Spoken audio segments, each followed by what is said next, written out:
Wara li sejjaħ l-aħħar żviluppi fl-iskandlu taż-żejt bħala Paraventu, issa Simon Busuttil iddeskriva dan l-akbar skandlu fl-istorja politika ta' pajjiżna bħala tfigħ ta' Tajn.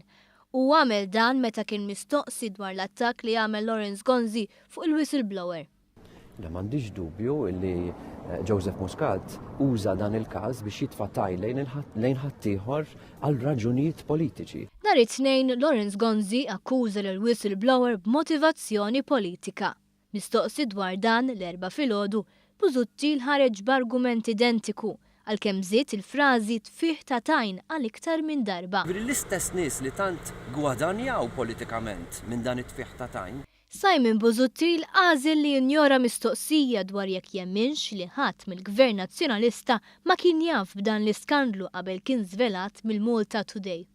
Temmen ġifieri fil-Gvern ma kien hemm ħadd li jaf dwar dan il-każ.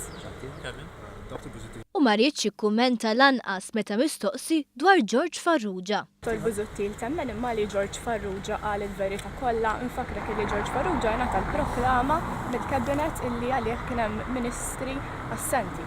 Mhux fidejja li nara jekk qalx il-verità kollha. Il-kummenti ta' Simon Busuttil waslu wkoll reazzjoni tal-Partit Laburista li nnota kif Busuttil qed jibqa' jiddefendi l-każ tal-iskandlu fuq ix-xiri taż-żejt. Fakkar kif dan il-każ seħħ fl-istess żmien li huwa kien parti mill-Gvern ta' Lawrence Gonzi, tant li llum qed jaqbel mal-predeċessur tiegħu u qed jattakka lill-whistleblower iżda mhux lil dawk involuti.